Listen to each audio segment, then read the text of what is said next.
मी जवळजवळ 1 आठवड्यात 1.5-2 किलो वजन कमी केलं बिकॉज ऑफ दिस ड्रिंक. मी आता हे ड्रिंक रोज सकाळी पिते आणि त्याचबरोबर 2-1 किलोमीटर रोज चालते. माझं बिलकुल चालणं होत नाही कारण वर्क फ्रॉम होम आहे, म्हणून मी ठरवलं की ॲटलीस्ट 2-3 किलोमीटर रोज चालावं. मी ही ड्रिंक काय कोणत्या ब्रँडची वगैरे नाही पित, घरीच बनवते. तुम्हाला सांगते कशी रेसिपी आहे बनवायची, तुम्ही नक्की ट्राय करा आणि कन्सिस्टन्सी ठेवा चालण्याची प्लस या ड्रिंक पिण्याची. आणि हो, त्याचबरोबर मी शुगर कम्प्लिटली बंद केली. मला जर चहाची क्रेविंग झाली तर मी ओनली गुळाचा चहा पिते. तर हो, तर ते ड्रिंक कशी बनवायची, तर रात्री झोपताना 1 ग्लासभर पाण्यामध्ये मेथीचे दाणे, बडीशेप, जिरा, ओवा आणि दालचिनी भिजत घालायचं आणि मग सकाळी तेवढं ग्लासभर पाणी घेऊन एका पातेल्यात टाकायचं आणि सर्व ते भिजवलेलं उकळून घ्यायचं आणि त्याच्यामध्ये थोडंसं आलं टाकायचं आणि खूप जास्त उकळून घ्यायचं, म्हणजे एका ग्लासचा जवळजवळ पाऊण ग्लास झाला पाहिजे. रात्री जर दालचिनी नसन टाकेल तर तुम्ही सकाळी पण टाकू शकता. उकळून झाल्यानंतर ते थोडंसं कोमट करायचं आणि त्याच्यात थोडंसं लिंबू पिळायचं. ब्रश केल्यानंतर किंवा ब्रशच्या आधी तुम्ही ते पिऊन घ्यायचं. आपण पहिला स्टार्ट केल्यानंतर 2-3 दिवसातच आपल्याला थोडंसं जाणवायला लागतं लगेच.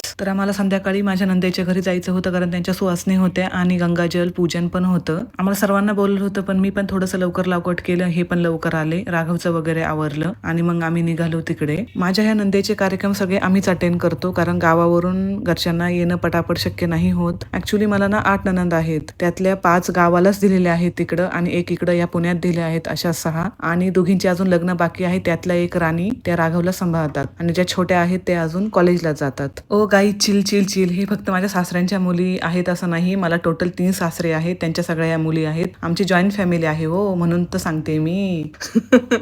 तुम्हाला काय वाटलं होतं सगळ्यांना?